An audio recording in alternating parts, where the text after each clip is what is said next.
कहानी की शुरुआत एक छोटे से फ्लैशबैक से होती है। यहाँ हम गीरो को देखते हैं जो एक बुजुर्ग महिला से बात कर रहा है। गिरो बताता है कि स्कूल में फिर उसकी लड़ाई हो गई क्योंकि बच्चे उसका मजाक उड़ाते हैं। उनका कहना है कि गिरो जानवरों से बात करने का दावा करता है, इसलिए वो बहुत अजीब है। लेकिन तभी कहानी में एक बहुत प्यारा सा ट्विस्ट आता है। असल में वो बुजुर्ग महिला एक फीमेल डॉग है और गिरो सचमुच जानवरों से बात कर सकता है। वो उसे समझाती है कि अजीब होना बुरी बात नहीं है, इसका मतलब बस इतना है कि गिरोह में ऐसी काबिलियत है जो किसी और के पास नहीं, और ये काबिलियत बेहद खास है। समय बीतता है और अब गिरोह बड़ा हो चुका है। तभी हम देखते हैं कि गिरोह कुछ लोकल गुंडों से घिरा हुआ है। उनका लीडर उसे धमकाते हुए कहता है कि यह इलाका उसका है, लेकिन गिरोह जरा भी नहीं डरता। अब इस चीज को देखकर गुंडों का लीडर भड़क जाता है और वो सीधा गिरोह पर हमला कर देता है, लेकिन गिरोह उसके इस अटैक से बच जाता है और उसको नदी में उठा के फेंक देता है। बाकी दो गुंडे गिरोह को देखकर घबरा जाते हैं और गिरोह उन दोनों को भी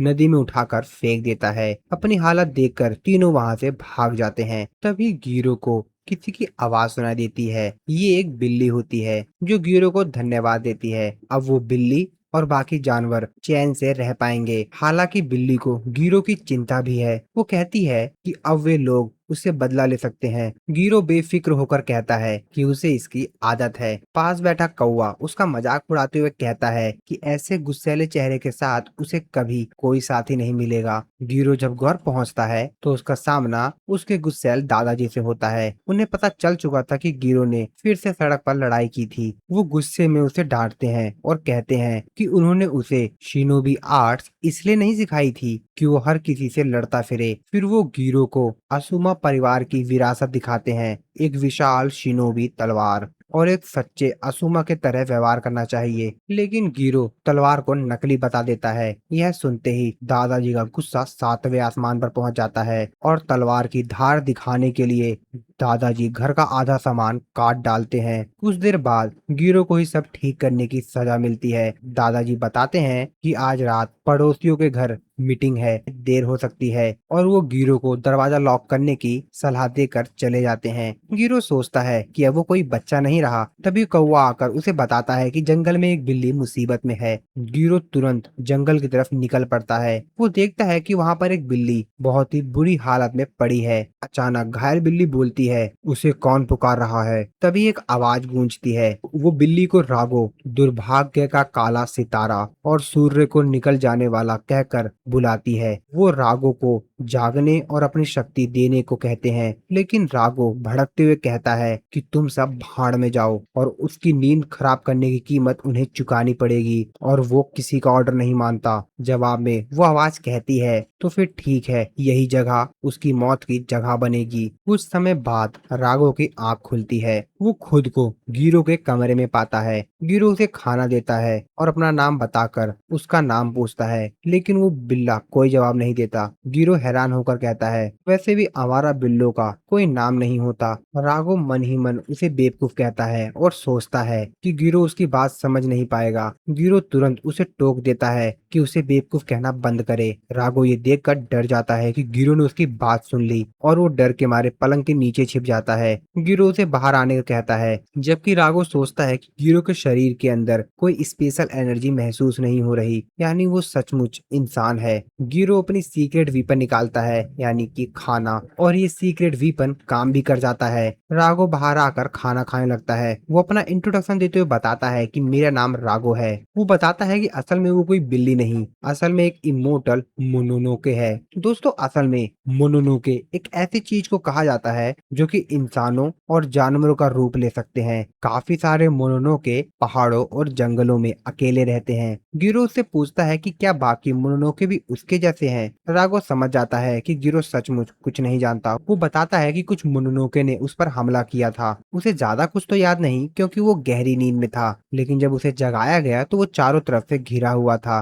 वे लोग राघव की मदद मांगने आए थे, लेकिन राघव को उनकी कोई परवाह नहीं थी और उसने उन्हें वहां से चले जाने को कहा। गिरोह पूछता है कि अगर वो भी मोनोनोके थे तो उसने उनकी मदद क्यों नहीं की। राघव बताता है कि उसे अपने जैसे लोगों से नफरत है। उसके अकॉर्डिंग मोनोनोके घमंडी जीव हैं जो दूसरों की ताकत के पीछे अपनी कमजोरी छिपाते हैं। गिरोह उसकी बातों में खुद को पहचान लेता है। राघव सोचता है कि यह इंसान उसकी बात कभी नहीं समझेगा, लेकिन गिरो कहता है कि किसी चीज को पूरी तरह ना समझना उस पर विश्वास ना करने के बराबर नहीं होता। वो जानवरों से बात कर सकता है, इसलिए राघव का मोनोनोके होना उसके लिए कोई बड़ी बात नहीं। उधर जंगल में जहाँ राघव घायल पड़ा हुआ था, वहाँ पर हम एक लाल बाल वाली लड़की को देखते हैं। वो अपने हेडक्वार्टर को रिपोर्ट करती है कि उसे खून के निशान मिले हैं और वो कंफर्म कर सकती है कि ये राघव का है और शायद राघव आसपास ही है। उसका बॉस उसे अभी के लिए पीछे हटने को कहता है। वो खुद सर्च टीम के साथ वहां आएगा और फिर वो लड़की अचानक गायब हो जाती है। तभी हम देखते हैं कि एक रहस्यमयी परछाई एक खतरनाक मुस्कान के साथ ये सब कुछ देख रही होती है। इधर गिरो राघव को नहला रहा होता है। वो ये देखकर काफी ज्यादा हैरान होता है कि उसकी इंजरीज लगभग पूरी तरह ठीक हो चुकी है। गिरो मानता है कि राघव की कहानी आधी सच हो सकती है और बाकी आधी कहानी उसे मरती हुई बिल्ली का भ्रम लगती है। इससे गिरो को अपनी पुरानी फीमेल डॉग नाची की याद आती है। नाची बहुत बड़ी, खूबसूरत और बेहद प्यारी थी, राघव से बिल्कुल उलट। राघव पूछता है कि क्या गिरो मरना चाहता है। गिरो बताता है कि स्कूल में जब बच्चे उसे परेशान करते थे, तब नाची उसे नहलाने के लिए कहती थी ताकि उसके शरीर की गंदगी के साथ सारी बुरी चीजें भी धुल जाएं। फिर वो कहती थी कि उसे गिरो पर गर्व है और गिरो के पास एक ऐसा गिफ्ट है जो सिर्फ उसी के पास है, इसलिए जब वो बड़ा हो जाए तो उसे दूसरों की मदद करनी चाहिए। राघव इन शब्दों से प्रभावित होता है, लेकिन कुछ कह पाता उससे पहले गिरो उसके ऊपर पानी डाल देता है। रात में गिरो गहरी नींद में सो जाता है। राघव वहां से जाने की कोशिश करता है। उसकी चोट तो ठीक हो चुकी थी, लेकिन शरीर में अभी भी ताकत नहीं लौटी थी। वो बस वहां से जल्दी निकलना चाहता था। तभी गिरो उसके सामने आ जाता है और कहता है कि वो अभी लंगड़ा रहा है।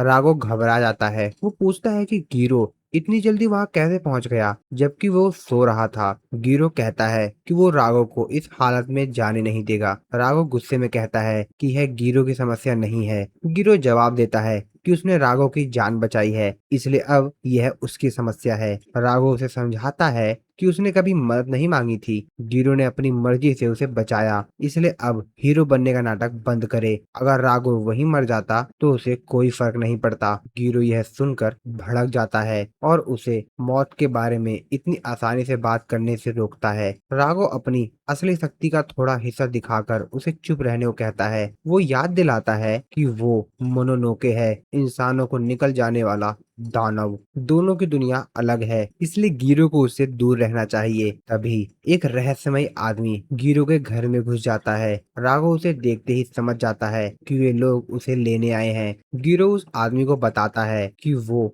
बिन बुलाए घर में आया है और बहुत गलत समय पर पहुंचा है। पहले ही गुस्से में है, अब वो अजनबी एक भयानक रूप में बदल जाता है और कहता है कि गिरो को चिंता करने की जरूरत नहीं, वो उसे तुरंत निकल जाएगा। राघव गिरो का ध्यान अपनी ओर खींचकर वहां से भागता है और दूसरा मोनोनोके उसके पीछे दौड़ पड़ता है। गिरो ये देखकर चौंक जाता है, लेकिन राघव को अकेला छोड़ने का उसका कोई इरादा नहीं था। जंगल में राघव दूरी बनाकर हमला करने की कोशिश करता है, मगर दूसरा मोनोनोके उसे मौका नहीं देता। वो राघव को जमीन पर पटक देता है और उसका मजाक उड़ाता है। उसे पता था कि राघव घायल है, लेकिन उसने नहीं सोचा था कि उसकी हालत इतनी खराब होगी। वो राघव को याद दिलाता है कि कभी वो दुर्भाग्य का काला सितारा और लेजेंडरी मोनोनोके कहलाता था। अब उसकी हालत देखकर उसे शर्म आती है। अब समय आ गया है कि राघव उसके साथ चले। उन्हें राघव को कैद रखने वाला सील तोड़ने में बहुत मेहनत लगी थी, इसलिए वो अपने साथी को मारना नहीं चाहता।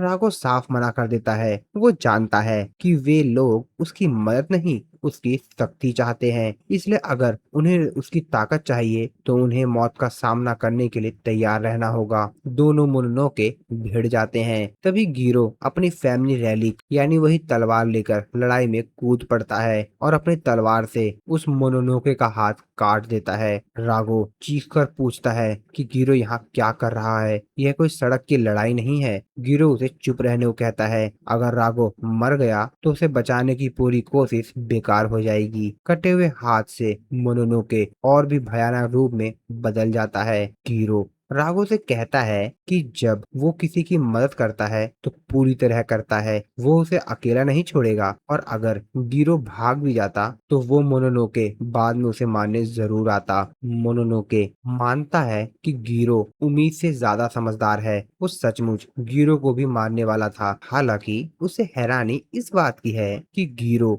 उसके असली रूप से बिल्कुल नहीं डरा। वो गीरो की तलवारबाजी और स्टेल्थ देखकर समझ जाता है कि गीरो किसी शिनोबी परिवार से जुड़ा हुआ है। अगर ऐसा है तो उसे गीरो को पूरा निगलने में मजा आएगा। मोनोनोके गीरो पर टूट पड़ता है। गीरो उसके हमले से बचता है और तलवार चलाता है, लेकिन अगले ही पल मोनोनोके अपना हाथ उसके सीने के आर पार कर देता है। वो कहता है कि गीरो जरूरत से ज्यादा बहादुर बनने की कोशिश कर रहा था, अब उसे चुपचाप मर जाना चाहिए। लेकिन गिरो हार नहीं मानता। वो अपने शरीर को उस अटैक से छुड़ाता है, फिर जमीन पर गिरकर पूरी तरह घायल हो जाता है। रागो उसके पास पहुंचता है और कहता है कि गिरो अपनी ही भलाई के लिए यहाँ आया था। फिर मोनोनोके रागो से कहता है कि उसे निगल जाओ ताकि रागो अपनी पुरानी ताकत वापस पा सके। वैसे भी रागो को भूख लगी होगी। रागो उसे चुप रहने को कहता है। गिरो मर रहा है और उसकी वजह से रागो की मदद बेकार चली जाएगी। रागो मानता है कि वो गिरो को निगल कर अपनी ताकत वापस पा सकता है, लेकिन वो ऐसा नहीं करेगा। वो उस घमंडी मोनोनोके का ऑर्डर नहीं मानेगा। इसके बजाय अब गिरो उसे खाएगा। आखिर गिरो ने उसकी जान बचाई थी और अब रागो अपना कर्ज चुकाने वाला था। रागो अपनी शक्ति गिरो के शरीर में डाल देता है और उसे उठने का ऑर्डर देता है। उसी समय लाल बालों वाली लड़की यह सब देख लेती है और अपने बॉस को रिपोर्ट करती है। बॉस कहता है कि वो ये सब कुछ देख रहा है और अब सिचुएशन काफी गंभीर हो चुकी है। मोनोनोके हैरान होकर पूछता है कि राघो ने क्या कर डाला। उसने अपनी शक्ति एक इंसान को दे दी थी, वो भी एक शिनोबी को। गिरो उठता है और अपने सीने के अंदर मौजूद अजीब शक्ति को महसूस करता है। वो कुछ समझ पाता उससे पहले राघो उसके दिमाग में बोलता है। वो गिरो से कहता है कि पहले दुश्मन को खत्म करो, बाकी बातें बाद में होंगी। मोनोनोके पूरी ताकत से हमला करता है। गिरो किसी तरह उसके अटैक से बचता है। राघो उसे ऑर्डर देता है कि अपनी मुट्ठी बंद करे। गिरो को समझ नहीं आता कि करना क्या है, मगर राघो कहता है कि वो उसकी मदद करेगा। जैसे ही गिरो अपनी मुट्ठी बंद करता है, उसके शरीर से डार्क एनर्जी की एक भयंकर लहर निकलती है। वो उस मोनोनोके का पूरा धड़ उड़ा देती है।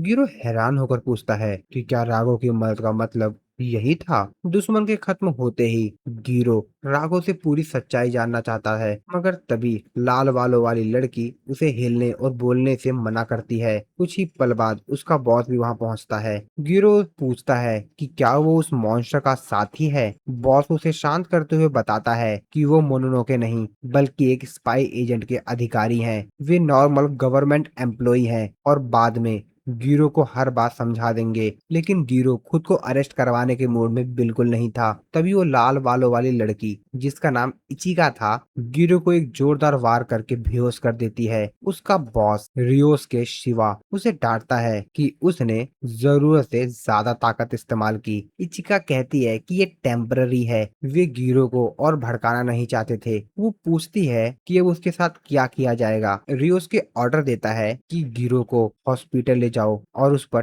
टेस्ट करो। उसे मरने नहीं दिया जा सकता क्योंकि वो उनके लिए भी और मोनोनोके के लिए भी काफी इम्पोर्टेंट है। गिरो को उठाने में स्पाई एजेंसी के बाकी लोग बुरी तरह घबरा जाते हैं। आखिरकार इचिका उन्हें निकम्मा कहकर खुद गिरो को घसीटते हुए ले जाती है। बेहोशी में गिरो खुद को एक अजीब जगह पर पाता है। उसे याद आता है कि वो एक बोलने वाली बिल्ली से मिला था और फिर एक मॉन्स्टर ने उसे मारने की कोशिश की थी। तभी उसे रागो दिखाई देता है। गिरो पूछता है कि रागो आखिरकार हवा में कैसे उड़ रहा है। रागो गिरो से कहता है कि क्या उसने अपने सीने में मौजूद उस छेद को देखा भी है या नहीं। गिरो नीचे देखता है और उसी पल उसकी नींद खुल जाती है। वो सोचता है कि शायद ये एक सपना था, लेकिन सीने का घाव देखकर उसे समझ आता है कि ये सपना नहीं सच था। इचिका उसे बताती है कि वो 1.5 दिन से सो रहा था और तुरंत शिवा को खबर करती है। गिरो उससे पूछता है कि वो कौन है, लेकिन इचिका उसे अनदेखा कर देती है और शिवा को बताती है कि गिरो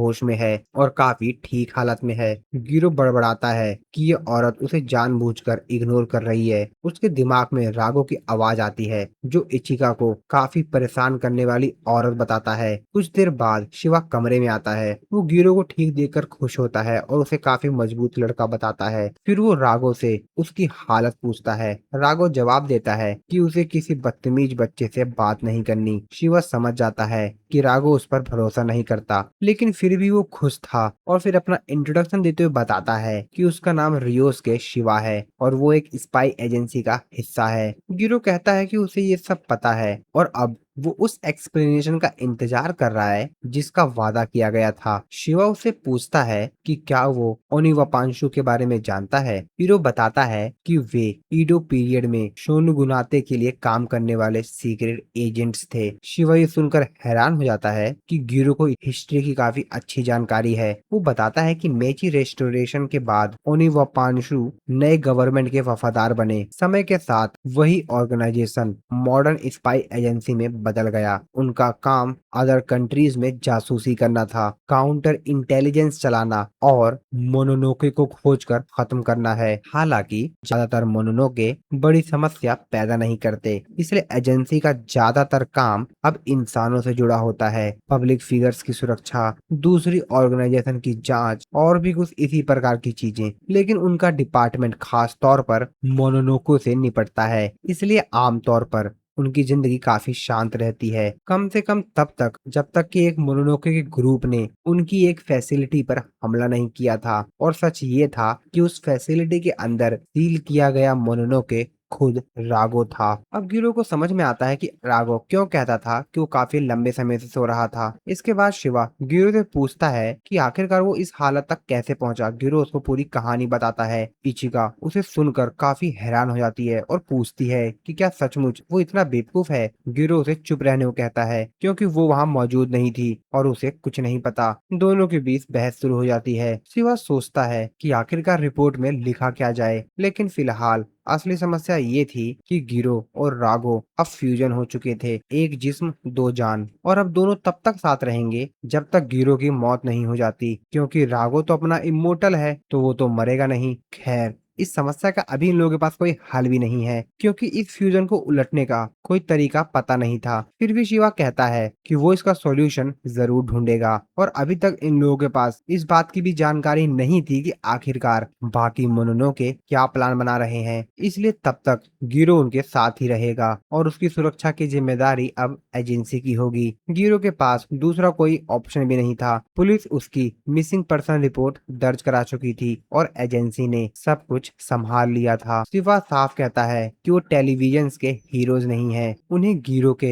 अधिकारों का सम्मान करने की मजबूरी नहीं है। गिरो अब बच्चा नहीं है, इसलिए उसे अपने फैसलों की जिम्मेदारी खुद लेनी होगी। अगले दिन उसे फैसिलिटी में ले जाया जा रहा था। शिवा जाते जाते बताता है कि पूरा हॉस्पिटल एजेंसी के अधिकार में है और हर जगह उसके सोल्जर्स तैनात हैं। गिरो को तब समझ आता है कि वो असल में एक कमरे में कैद है। इससे भी बुरी बात ये है कि बाकी दुनिया को लगता है कि गिरो खो गया है। उसे अपने दादाजी की चिंता होने लगती है। अगर वो हमेशा के लिए इसी हालत में फंस गया तो क्या होगा। राघव उसे याद दिलाता है कि उसने पहले ही वार्निंग दी थी। गिरो खुद इस मुसीबत में कूदा है। गिरो राघव से सेरेमोन बंद करने को कहता है। राघव उसे जवाब देते हुए कहता है कि वो उसे दोष नहीं दे रहा, अब जो हो चुका है वो हो चुका है और उन्हें इन परिस्थिति को स्वीकार करना होगा। राघव को शिवा की बातों पर बिल्कुल भरोसा नहीं था। आखिर वही लोग थे जिन्होंने राघव को सील किया था और आखिरकार कौन जानता है कि फ्यूजन के बाद वे गिरो के साथ क्या करेंगे। दूसरी तरफ वे बाकी मोनोनोके भी थे जिन्होंने राघव को जगाया था।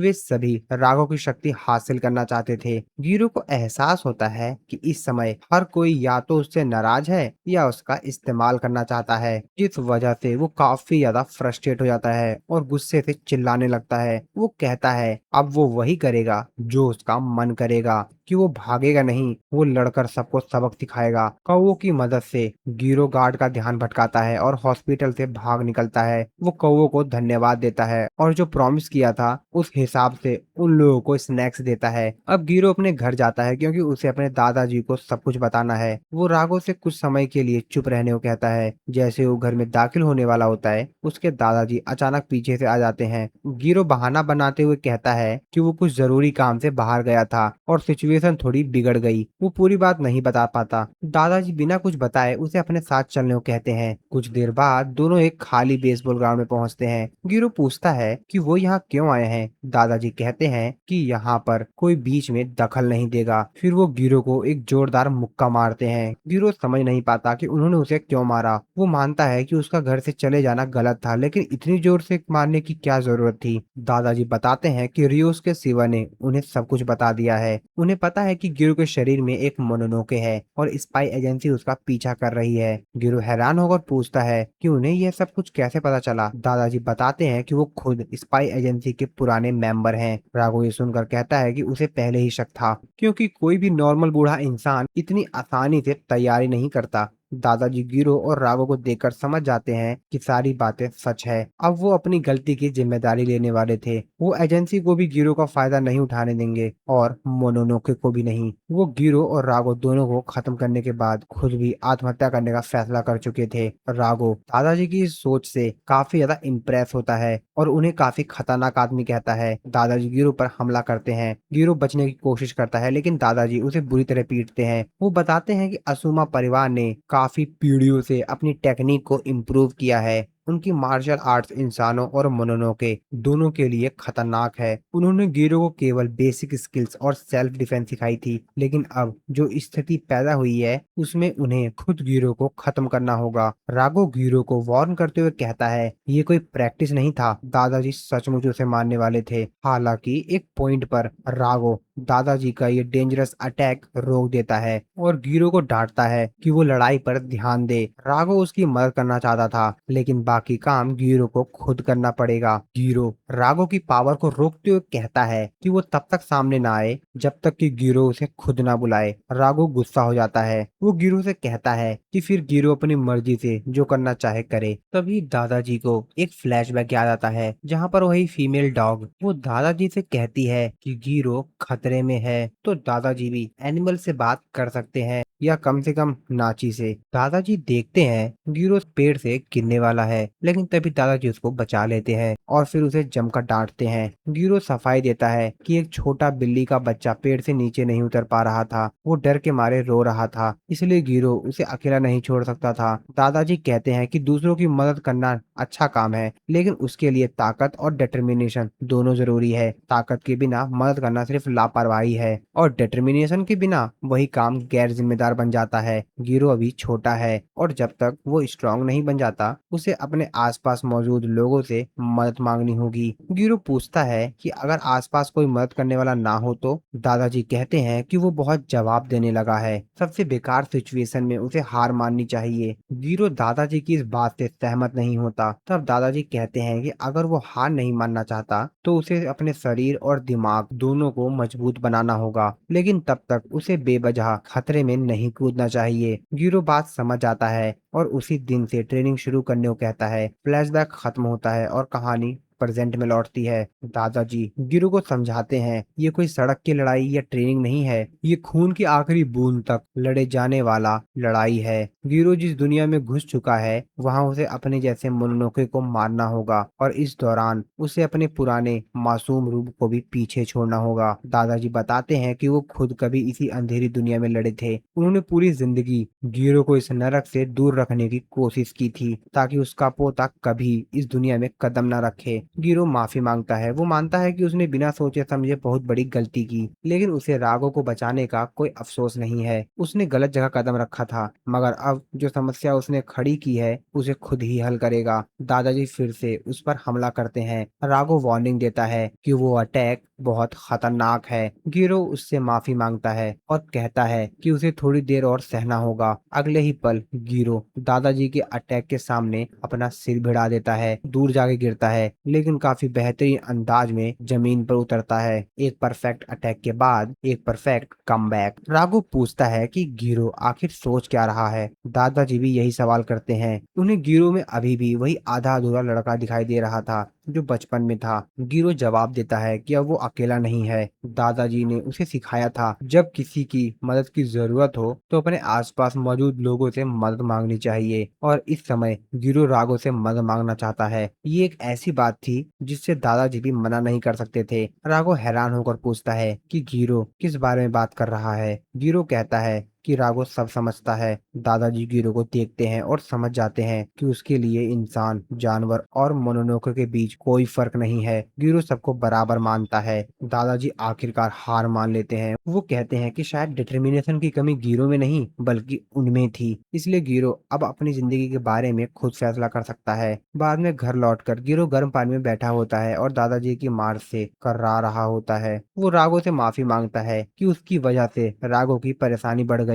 राघव हंसते हुए कहता है कि मार तो गिरो ने खाई है। फिर भी राघव उसे वार्निंग देता है कि हर चीज की एक सीमा होती है। अगर गिरो अपनी बेवकूफी की वजह से फिर मर गया तो फिर वही बात हो गई कि राघव ने उसे बचाकर कुछ भी हासिल नहीं किया। राघव कहता है कि अगर सिचुएशन बहुत खराब हो जाए तो वो गिरो को अपनी शक्ति दे सकता है, इसलिए गिरो को उसका शुक्रिया अदा करना चाहिए। गिरो मुस्कुरा देता है। उसे नहीं पता कि आगे क्या होने वाला है, लेकिन अब वे दो लोग नहीं बल्कि एक ही शरीर में रहने वाले दो लोग हैं। गिरो राघव को अपना पार्टनर कहता है। राघव जवाब में बस चिढ़कर आवाज निकालता है। उधर शिवा तोशिमा से बात करता है। वो बताता है कि अगले दिन गिरो को लाने के लिए एक व्हीकल भेजा जाएगा। तोशिमा को ये बड़ा अजीब लगता है। शिवा कहता है कि एजेंसी को तोशिमा पर पूरा भरोसा है। फिर वो बताता है कि जब गिरो हॉस्पिटल से भागा तो सच कहे तो उसे राहत मिली। शिवा समझाता है गिरो अब उनके ऑर्गेनाइजेशन का एक हिस्सा बनेगा, एक फाइटर और उनका मैसेंजर। इस समय उन्हें ठीक उसी तरह के इंसान की जरूरत है। उधर घर के अंदर